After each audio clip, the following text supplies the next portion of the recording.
Okay, I mean, common sense. How much do you learn about relationships before you hit 13?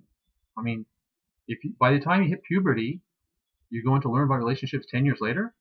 Well, if you're hitting puberty, you need to know how to make money, how to take care of your finances, what credit is like. You need to have the habits and skills to be able to delay gratification and not have immediate gratification. It's relevant. Why?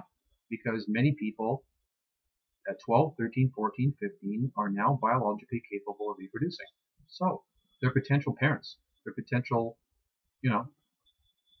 potentially sexually reproductive. And they have the hormones to go along with that. So they need the training. They need the mental skills. They need the mental tools.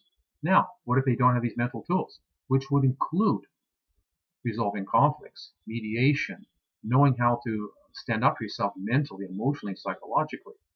The mental tools to know that any particular event doesn't have to be considered catastrophic. It doesn't have to be experienced as overly personal or overly pervasive or overly permanent, right?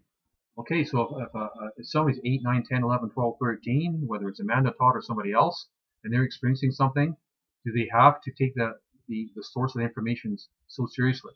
If she had more mental tools, she'd be able to sit down with herself, even if she got out a piece of paper with a list of insights that for instance, I have developed, and she could say, well, okay, this thing happened to me today. I really felt upset. I was bullied. I was beaten up. But does that absolutely predict what my future is going to be? No. That was a very unpleasant event. I wouldn't like it to repeat itself, but I can guarantee that's going to happen again. Does it prove to me that I'm a bad person, or that my life sucks, or that there's no hope for me? No, that can't be absolutely predicted. The conclusion I could come to is I really didn't enjoy that event, and I want to do something to change it. But there's no reason why things can't change. So again, that event is not personal. This is only as personal as you want to make it. It's not permanent. It doesn't say something about you 100%. Any event. Any event isn't infinite. It's finite. And every event, it's gone. It's there for an infinitely small period of time. And everything is totally changing. And every event has an infinite number of perspectives. So you could look at it one way, you could look at it 100 ways, and you could have 100 people looking at 10,000 different ways. And if you are stuck on just a few perspectives, especially ones that are consistent with being depressed or upset or feeling disempowered, then it might not work for you very well. And if you had other people to help you going, well, yeah, this situation wasn't so fun, it was adverse, it was unpleasant, it was horrible, whatever label you want to put on it, then it comes to learning how to use language. Language is not reality. Language is a description or a representation of reality. So we have the power to describe. We have adjectives to describe objects, and we have adverbs to describe verbs. And these are just made up. All languages are just made up. Shakespeare supposedly made up a whole bunch of words and it got adopted into our language, right? Language is made up. So everything you hear, everything you read that's language, that's symbols, is just some made up symbols that are supposed to be convenient for us. But literacy, language, these representations of what goes on can work against you if you're not training and developing yourself to apply language in a powerful way. But why would you want to know how to use language? Well, there's this myth. I think it's a very dangerous myth. There's obviously some special interest groups that would profit from promoting this myth, that somehow, if you're literate, it's going to be a great thing for you. Well, you can have any tool, a knife, electricity, fire, a car. But if you aren't responsible with it, or don't know how to apply it in a way that's beneficial to yourself and others, it can do great damage. Right? There's so many letters in an alphabet. In English, for instance, there's so many words. It's how you combine those letters to make words, and those words combine, and then what meanings and associations people have from what is written or spoken that makes the difference. How do you know how to deal with language? How do you know how to defend yourself against special interest groups, They purposely use advertising, propaganda, pathology, ideology, and theology to mess up people's heads, individuals, groups, and whole societies. There's thousands of doctrines and ideologies and propagandas and misnomers and erroneous ideas out there that some of them are random, but a lot of them are done purposefully. So how is this relevant to Amanda Todd and bullying? Well, dysfunction in society is just generally encouraged. And this is because the mental tools are hardly there at all.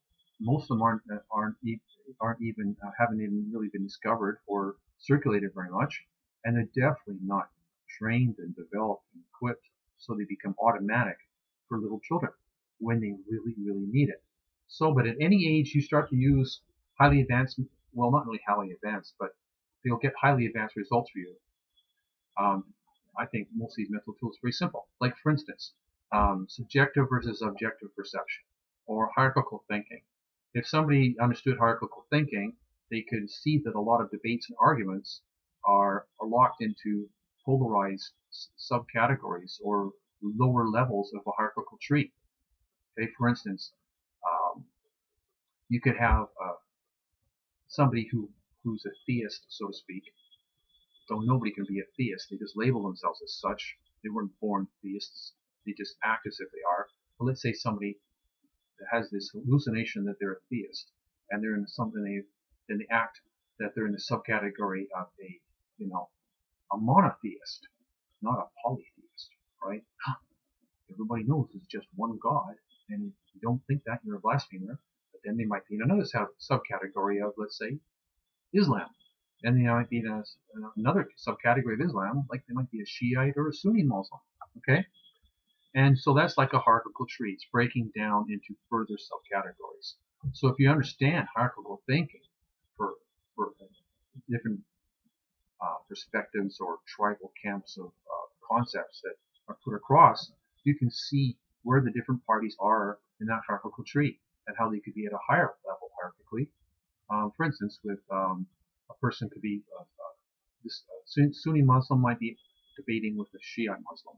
Along comes a born-again Baptist evangelical debating with them. All of a sudden, they're both find that they're Muslims debating a born-again or Christian, and then all of a sudden, an atheist might come, or a polytheist might come along, and the monotheists might debate them and say, no, there's only one God. And then an atheist might come along, and then all of a sudden they're debating whether there is God versus not a God, etc., etc. Now, when again you can go to a higher level and go beyond atheism versus deism and see the drawbacks and pitfalls and prejudices of both sides. So it's an advantage to be able to spot where different debates fit in, so you don't get polarized, and you can see the limitations of different packaged perspectives, especially when they're polarized and can be viewed as part of a hierarchical divisional tree, like a tree with branches. Okay, so that's in response to a video I saw from the Amazing Atheist.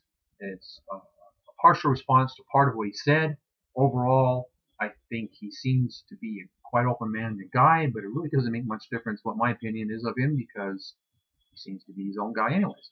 I'm sure that he will be the kind of person that will continue to expand his perspectives and associations so he has more choices in life. I'm sure he's more than open to look into new ways of thinking or consider new ideas. I am, and I'm sure that a lot of you that watch his videos and watch my videos are as well. So I'm going to close off this video now. Please enter any comments below. Subscribe to my video channel. I'm really open to any new kind of topics, especially if they're controversial or ones where people can tend to get stuck in. Okay?